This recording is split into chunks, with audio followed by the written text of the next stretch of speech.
आपको क्या करना है, दो चार बातें मैं आपको बताना चाहता हूं। एक तो क्या है कि कभी दुनिया ये नहीं सोचना चाहिए कि कभी किसी, हमेशा इस बात का ध्यान रखना चाहिए कि दूसरा क्या कर रहा है उसकी तरफ हमें ध्यान नहीं देना है। ये दुनिया किसी के साथ नहीं है, ये दुनिया किसी के साथ नहीं। आप अच्छा काम करोगे तो भी आपके साथ नहीं है, बुरा काम करोगे तो भी आपके साथ नहीं है। इसलिए दुनिया की कभी परवाह नहीं करनी चाहिए। आप जो काम कर रहे हैं, जिस लक्ष्य को लेकर कर रहे हैं, आप अपने लक्ष्य की ओर निरंतर बढ़ते रहे। करेंगे आप सब? बिल्कुल करेंगे। बाकी आपको एक बात मैं बता दूं, एक लड़के ने 12वीं क्लास का एक लड़का था और इसी प्रकार का कार्यक्रम था। उससे पहले मैंने एक बार उसकी कॉपी चेक की थी। उस कॉपी में उस छात्र ने क्या लिख रखा था वो बताऊं मैं आपको। दोहा है एक प्रकार, वो दोहा किस प्रकार का है कि काल करे सो आज कर और आज करे सो अब,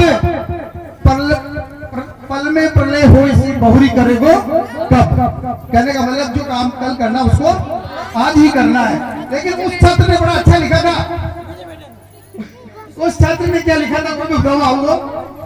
आज करे सो काल कर, काल करे सो परसों। उसने लिखा है कि आज करे सो काल कर और काल करे सो परसों। अरे परसों परसों क्या करना है, जीना है बहुत परसों। देखिए उस छात्र ने ये लिखा था कि मतलब जीना है बहुत परसों तक जीना है, इसलिए अपन करते रहेंगे धीरे धीरे। जबकि आपको इस प्रकार का कार्य नहीं करना है। आपको निरंतर एकाग्र होकर ध्यान लगाकर आपकी अब पढ़ाई करने का समय आ गया है और पूरी तरह से अपना पूरा जोर लगा दें। और अभी जो छात्र सम्मानित हुए, आने वाले समय में आप में से सम्मानित यहाँ पर होंगे। करोगे आप ऐसा? बिल्कुल ऐसा करेंगे। दूसरी बात है, अपन सोचते हैं कि मैं ये काम नहीं कर सकता हूँ। क्या ऐसा है क्या? कभी कभी किसी को कहते हैं ना भाई ये काम आपको करना है, हमारे टीचर्स में कह देते हैं कि ये तो काम तो मैंने तो किया ही नहीं, मैं कैसे करूंगा, कहता है ऐसा। लेकिन वो करेगा कब भाई? वो करेगा जब भी तो सीखेगा ना। कोई सा काम ऐसा नहीं है जिसको अपन आदमी कर नहीं सकते हैं। तो कभी आपकी नकारात्मक सोच नहीं होनी चाहिए। किसी भी प्रकार का काम हो, चाहे खेल के क्षेत्र में, चाहे शिक्षा के क्षेत्र में हो, चाहे नृत्य के क्षेत्र में हो, हम हर काम को कर सकते हैं। तो आप ये नहीं सोचे कि मैं इस काम को कैसे कर सकता हूँ। प्रत्येक छात्र में ऐसी योग्यता है। देखिए आप भगवान ने 100% दिमाग दिया है।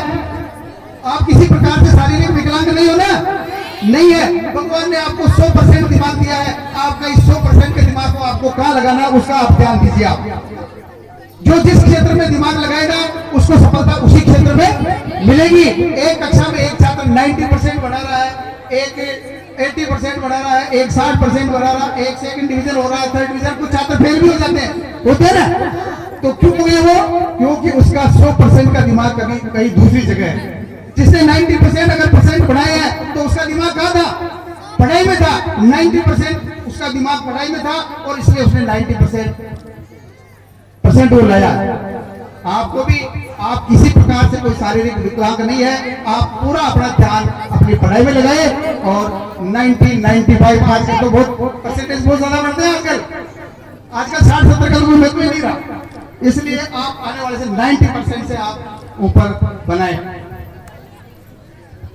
कभी अपन ये भी सोचते हैं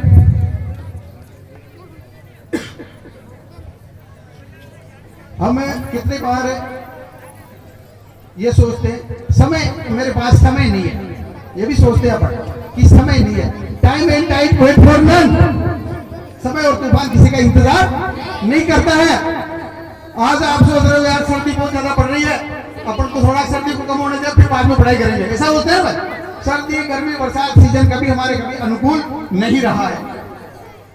ये तो चलता रहेगा। सर्दी पड़ेगी, गर्मी पड़ेगी, आपको अपने लक्ष्य की ओर बढ़ना है। और स्वामी विवेकानंद ने क्या कहा था? उठो, जागो और जब तक अपने लक्ष्य की प्राप्ति नहीं कर सके तो आपको भी यही करना है। स्वामी विवेकानंद की शिक्षा ग्रहण करनी है।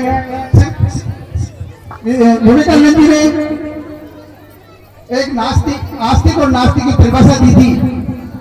आस्तिक किसको कहते हैं? आस्तिक जो भगवान पर विश्वास करता है। और स्वामी विवेकानंद ने इसकी परिभाषा अलग तरीके से दी है। जो अपने आप पर विश्वास नहीं करता वो सबसे बड़ा नास्तिक होता है। इसलिए आप कोई भी काम कर रहे हो अपने आप पर विश्वास रखें कि मैं जो काम कर रहा हूँ उसमें मुझे बहुत अच्छे अंक आएंगे। मैं जो पढ़ के जा रहा हूँ परीक्षा में वही आएगा और उसका उत्तर मैं बहुत अच्छे तरीके से दे सकूंगा। आप ये सोच रहे हैं ना, पर पहले से डर रहे कि नहीं पता नहीं क्या परीक्षा में आएगा। जब आपने बहुत कुछ पढ़ लिया है तो फिर डरने की क्या जरूरत है भाई। आप ये सोच के चले कि आज जो कुछ मैं पढ़ के जा रहा हूँ और वही मेरी परीक्षा में आएंगे और उसका उत्तर मैं बहुत अच्छी तरीके से दे सकूंगा। इसलिए आप अपने आप पर विश्वास रखें। स्वामी विवेकानंद ने यह भी कहा था कि मुझे 100 व्यक्ति चाहिए देश में युवा, अगर 100 व्यक्ति मुझ जैसे मिल जाए तो मैं पूरे देश को बदल सकता हूँ। विवेकानंद जी ने कहा था कि मुझे मेरे जैसे 100 व्यक्ति अगर मिल जाए, मेरे जैसे नहीं मतलब स्वामी विवेकानंद जी जैसे, स्वामी विवेकानंद जी जैसे 100 व्यक्ति मिल जाए तो मैं पूरे इस देश को बदल सकता हूँ। तो आप स्वामी विवेकानंद की शिक्षा ग्रहण करें, उनके साथ रहें, आप अच्छी पढ़ाई करें और आप अपने परिवार का और सभी का आप नाम करें। हालांकि आप भाषण सुनने में ज्यादा इंटरेस्ट नहीं, मैं केवल 2 मिनट इसलिए बोल रहा था कि भाई 2 मिनट मुझे बोलने मुझे भाषण सुनने में आपका इंटरेस्ट नहीं है। आज के इस कार्यक्रम में वास्तव में आज इस दौड़ ग्राम पंचायत की प्रतिभाएं सामने आई है कि दौड़ पंचायत किसी ग्राम पंचायत से कम नहीं है।